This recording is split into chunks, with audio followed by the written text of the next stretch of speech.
क्या हुआ? अब आप मुझे ऐसे क्यों देख रहे हो? वहाँ कोई है?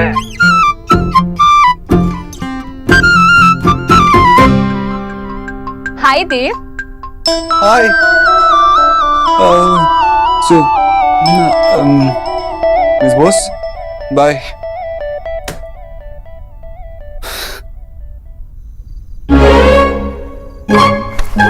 तेरा नया बॉयफ्रेंड कितना शाय है। नया बॉयफ्रेंड? पहले का बॉयफ्रेंड था मेरा, जो भी नया बॉयफ्रेंड हो गया। मेरा फर्स्ट बॉयफ्रेंड। ओह, तेरा फर्स्ट बॉयफ्रेंड? तुझे अभी आना था क्या? अब यहाँ पे बैठी रहेगी? जाना, टेक्स्ट भी नहीं करने देगी। जा, धोखेबाज।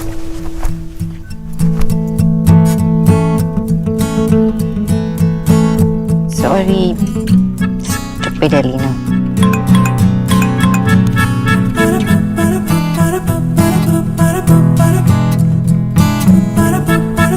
It's okay. मैं सुबह जल्दी ऑफिस जा रहा हूँ। आपके आने से पहले चला जाऊंगा। I'll meet you in the evening.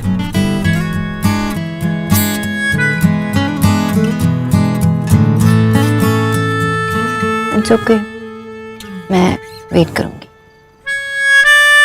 See you.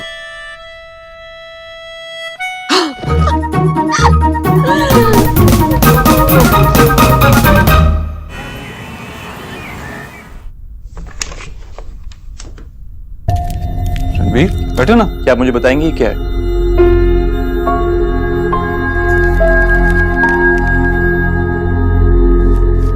Congratulations, तुम्हें तो बहुत अच्छी जॉब ऑफर हुई है। वाह देव सर, आप बड़े लोगों का अंदाज बहुत अलग होता है। बेइज्जत भी करते हो तो इज्जत देकर। रणवीर, मैं प्लीज सर, आप भी जानते हो और मैं भी जानता हूँ, जिस जॉब के लिए मैंने अप्लाई नहीं किया उसका ऑफर मुझे कैसे आया। मैं जानना चाहता हूँ कि क्या नेहा ने आपको ऐसा करने के लिए कहा?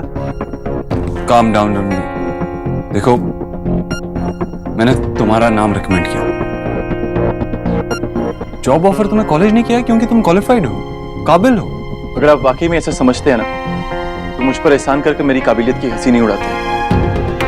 मैंने आज तक लाइफ में जितना हासिल किया अपने दम पर किया। मुझे किसी का एहसान नहीं लेना, ना ही लिया है और ना ही कभी लूंगा। रणवीर, फैमिली मेंबर्स ही फैमिली मेंबर्स के काम आते हैं। मेरी कंसर्न को तुम एहसान मत कहो। सर, आप जितनी भी शुगर कोटेड बातें कर लीजिए, लेकिन मैं ये जॉब एक्सेप्ट नहीं करूंगा। क्यों? सिर्फ इसलिए क्योंकि मैंने तुम्हारा नाम रेकमेंड किया था। मैंने ये काम तुम्हारे बड़े भाई की हैसियत से किया था। फैमिली के बीच, रिश्तों के बीच अपनी ईगो को मत लाओ। तुम ये जॉब डिजर्व करते हो।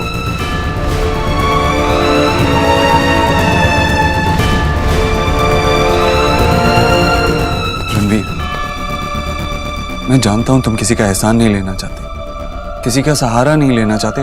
मैं भी नहीं लेना चाहता था, लेकिन जब मेरे परिवार वालों ने मुझे सहारा दिया, मेरा हाथ थामा, तो मैंने उनका हाथ झटक नहीं दिया। मेरी माँ ने, मेरे मामा ने, सभी ने मेरे स्ट्रगल टाइम में मुझे सपोर्ट किया, मुझे सहारा दिया। वैसे ही मैं भी तुम्हारे लिए कुछ करना चाहता हूँ। तुम एक बार ठंडे दिमाग से सोचो, जो मैंने किया है वो गलत नहीं है।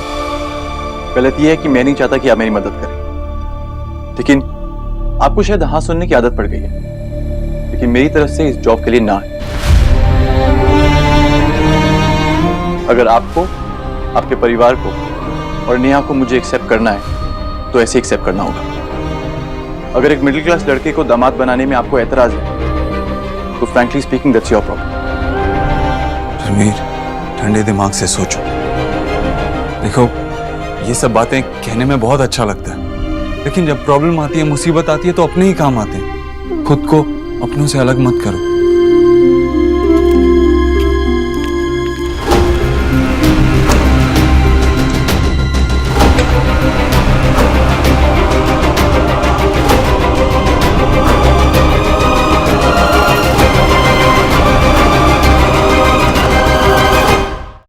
जीजी, मुझे ना सविता काकी की बड़ी फिक्र हो रही है। हाय भाभी, कौन सी सविता काकी? वो सदर बाजार वाले गुप्ता जी की बीवी या यहाँ पड़ोस की? नहीं जीजी, मैं जो सीरियल देखती हूँ ना, उसमें हीरोइन की सास है सविता काकी। पता है, बहुत अच्छी है, सबके लिए बहुत करती है, पर जुबान की तेज है ना, इसलिए सब लोगों से कम ही नहीं समझता। और वैसे भी सास चाहे कितना भी कर ले किसी के लिए, पर दुनिया तो उसे गलत ही समझती है। वैसे मामी, जब आपकी बहू आएगी तब क्या होगा? वो भी तो आपको वैम्पी समझेगी ना?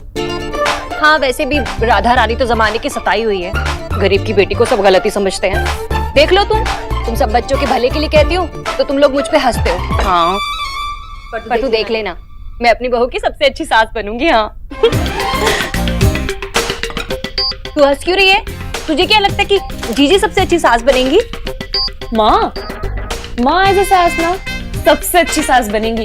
वो डीडीएलजे वाली आंटी थी ना, वो काजोल की मम्मी, उससे भी स्वीट सास बनेगी मेरी माँ। अच्छा, और अगर देव दीदी के पल्लू से बंधा रहा तब क्या होगा? तब तो जीजी को ललिता पवार बनना ही पड़ेगा ना। इम्पॉसिबल मामी, ऐसा हो ही नहीं सकता। अरे क्यों नहीं हो सकता?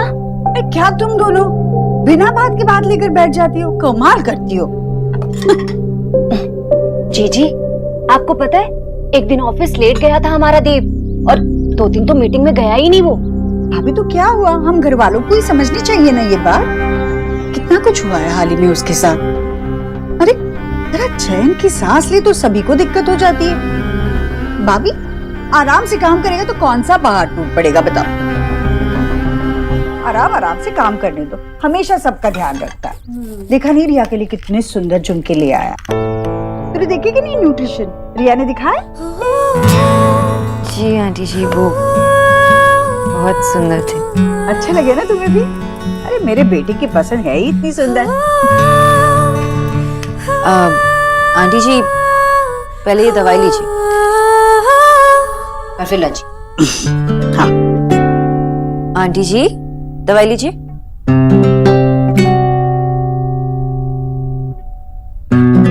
खुश? बहुत खुश। अब ये सब खत्म करना, मैं चेक करने आऊंगी, ठीक है? दिनों में घर का हिस्सा बन गई है ये लड़की। जीजी, बाहर वाले ही रहते हैं, ज्यादा दिल मत लगाइए उससे। वैसे भी उसे 2-4 पैसे कहीं ज्यादा मिल गए ना नौकरी में तो चली जाएगी छोड़ के। घर का हिस्सा बन गया।